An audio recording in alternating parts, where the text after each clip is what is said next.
you Lord. 2026 வாக்குத்தத்தங்கள் ஜனவரி மாத வாக்குத்தத்தம் யோசுவா 3:5. யோசுவா ஜனங்களை நோக்கி, உங்களை பரிசுத்தம் பண்ணிக் கொள்ளுங்கள், நாளைக்கு கர்த்தர் உங்கள் நடுவிலே அற்புதங்களை செய்வார் என்றார். பிப்ரவரி மாத வாக்குத்தத்தம் ஏசாயா 38:5.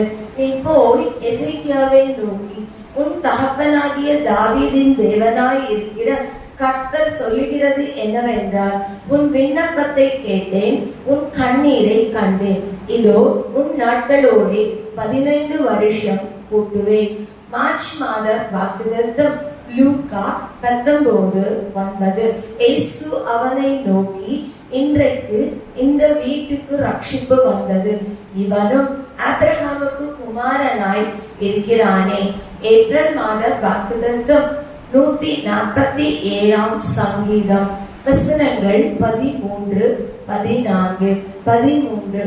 நான் உன் வாசல்களின் தாழ்பால்களை பலப்படுத்தி உன்னிடத்தில் உள்ள உன் பிள்ளைகளை ஆசீர்வதிக்கிறார்.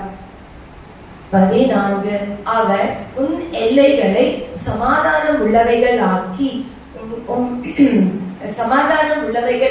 உசிதமான கோதுமையினால் உன்னை திருப்தி ஆக்குகிறார். மே மாத வாக்குத்தத்தம் மல்கியா 3:10. என் ஆலயத்தில் ஆகாரம் உண்டாயிருக்கும்படி தசம பாகங்களை எல்லாம் பண்டசாலையிலே கொண்டு வாருங்கள். அப்பொழுது நான் வானத்தின் பலகணிகளை திறந்து இடம் கொள்ளாமல் போகும் மட்டும் உங்கள் மேல் ஆசீர்வாதத்தை வருஷிக்க மாட்டேனோ என்று அதனால் என்னை சோதித்து பாருங்கள் என்று சேனைகளின் கர்த்தர் சொல்லுகிறார். ஜூன் மாத வாக்குத்தத்தம் ஓசியா 14:5. நான் இஸ்ரவேலுக்கு பனியை போல் இருப்பேன், அவன் லீலி புஷ்பத்தை போல் மலர்வான், லீபனோனை போல் வேரூன்றி நிற்பான். ஜூலை மாத வாக்குத்தத்தம் 1 ராஜாக்கள் 17:14.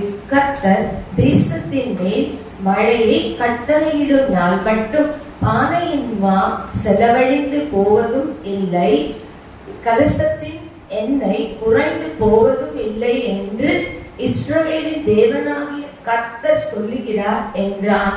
Thank you Lord. I love you Jesus.